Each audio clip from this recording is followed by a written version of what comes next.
This is Matthew Kratter's Bitcoin University. Today I want to talk about Bitcoin, burgers, shakes, and America. Over the years, I've heard many times on this channel, Bitcoin isn't money, you can't spend it anywhere. And I keep trying to point out to people, you can buy wine from Ben at Peony Lane, for example, very good Colorado wine. You can buy beef from Jason of Rich Ranches, also very good Colorado beef. You can pay using Bitcoin. You could also go to Bitcoin Jungle in Costa Rica and you can buy fruit and fruit juice and anything you want with Bitcoin as well. You could buy coconuts from Pipas Roberto and have them delivered, pay using Bitcoin.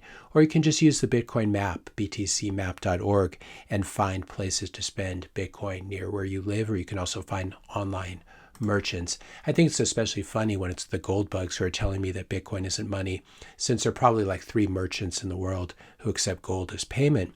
And even then it can get a little bit awkward.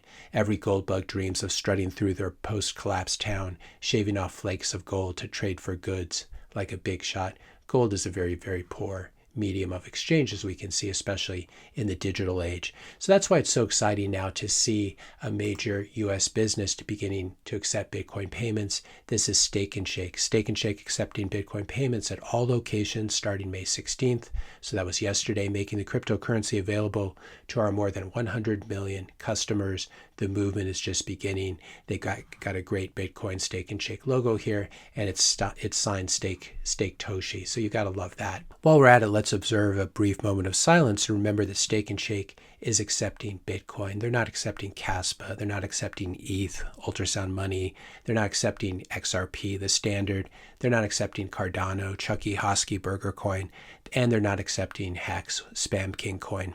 If you're enjoying this video so far, I'd pause really briefly here just to ask you to help support this channel. Hit the subscribe button. That does really help. Leave a like, leave a comment, question, suggestion for a future video, and share this video with a friend or family member.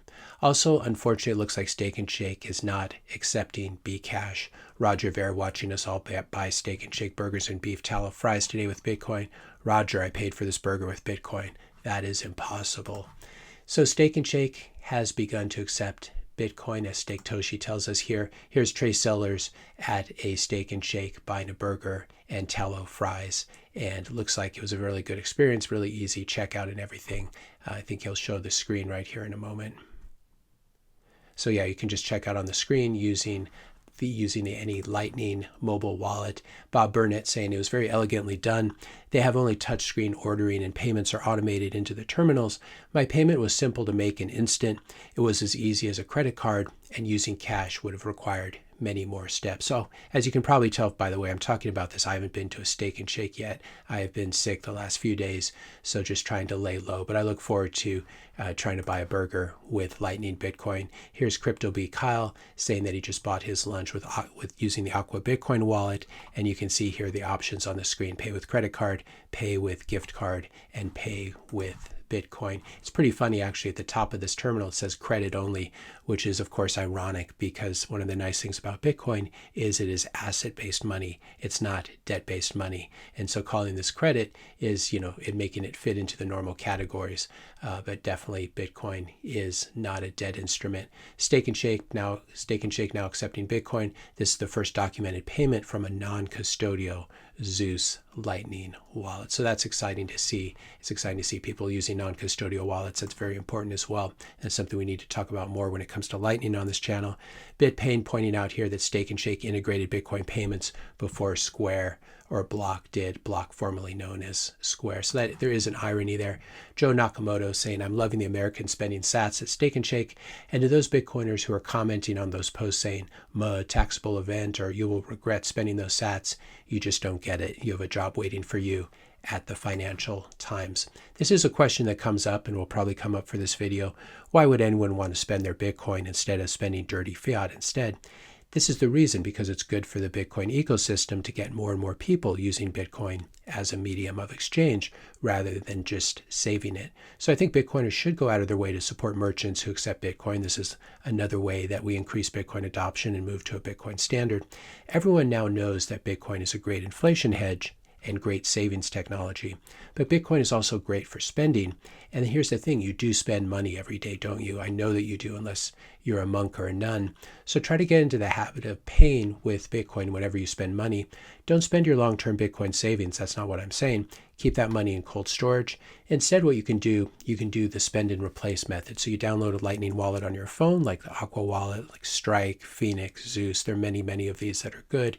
Then you buy $150 or $100 worth of Bitcoin, whatever works for you. And then you try to spend it like you would spend fiat and try to jumpstart the circular Bitcoin economy in this way.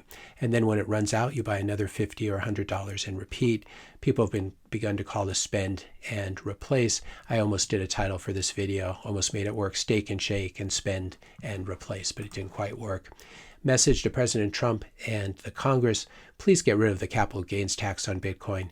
This is much, much more important than any strategic Bitcoin reserve, because in the US, if you spend Bitcoin that has appreciated in fiat terms since when you purchased it or earned it, you will owe short or long-term capital gains on that difference. So this is something to keep in mind. I'm not sure the IRS is going to hunt you down for a $5 coffee payment that you owe 5 cents tax on, but it is important to be aware that this capital gains tax still is a barrier to adoption, to Bitcoin adoption in the US. And getting rid of this capital gains tax is much, much more important than any strategic Bitcoin reserve. Reminder, by the way, does anyone at the US government, did they ever figure out exactly how many Bitcoin the US government owns? I thought this was something that was supposed to be done by April. But either way, it'd be great if Trump could get the strategic Bitcoin reserve done, but much more importantly, get rid of the capital gains tax on Bitcoin. If he can only do one, make it removing all capital gains taxes when you exchange Bitcoin for US dollars or when you spend Bitcoin on goods and services, or at least have a de minimis exemption if you spend up to $1,000 or $5,000 or $10,000, something like that at a time. You don't need to owe any capital gains taxes on Bitcoin. Now, I think there's nothing more American than a burger, fries, and shake. There's also nothing more American than Bitcoin, though of course Bitcoin is for everyone. It's for all 8 billion people on this planet. But I do think that Bitcoin does stand firmly in the American tradition of free speech, self-determination, and self-sovereignty. And by contrast, it's very important to remember that the US dollar is a dirty interloper. There's nothing American about the US dollar. It's unconstitutional. The founding fathers warned about the dangers of a national bank or a central bank. And of course, the founding fathers loved silver and gold at the time, but you can be sure that they would have embraced freedom money like Bitcoin, which is the modern digital equivalent of a gold that they love so much. The problem with US dollars, they're issued by the banking cartel, by the money cartel, which uses it for control and for wealth confiscation, because when the US dollar is debased, it expresses itself as inflation, and this is a stealth tax on everyone because of the way that the Federal Reserve monetizes US government deficit spending. We've talked about that before on this channel.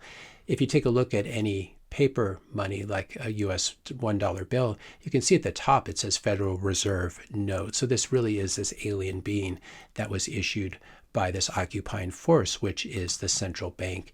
And of course, US dollars are terrible. They're melting ice cubes. They don't hold their value. When I was a kid, you could buy a McDonald's Big Mac for something like 50 cents, and now it's obviously a lot more. That's not because McDonald's burgers have gotten more expensive. It's because the US dollar has collapsed over that period. So Bitcoin is just better money. It's better store of value. It's a better medium of exchange. It's the best money ever created. So I want to say congratulations to Steak and Shake for jumping ahead of McDonald's, Walmart, and even Amazon and Apple and other tech giants who are supposed to be ushering in the bright new future, but for some reason are really, really far behind when it comes to Bitcoin. You think they could integrate these very easily. So I think it's important to get out there and support Steak and Shake in your community, as there's only 21 million Bitcoin. Here points out we need all hands on deck today. If you live near a Steak and Shake, go support, even if you don't actually eat the burger. And I think that he or she makes a really important point here. Let's show corporate America that we are powerful in numbers and that they need our business. Today we make history. And so I think Steak and Shake has definitely made history over the last 2 days. And it'll be very interesting to see if their competitors in all industries wake up and realize that Bitcoiners are becoming a major financial a major financial force, and that we do have disposable income as well. And if you begin to accept Bitcoin, you will get many, many Bitcoiners coming and driving up your revenues. If you enjoyed this video, be sure to hit the subscribe and like buttons. Hit the notification bell if you want to be notified when I publish my next video. And let me know your questions and comments in the comment section below. Thanks a lot for watching, and I'll see you in the next video.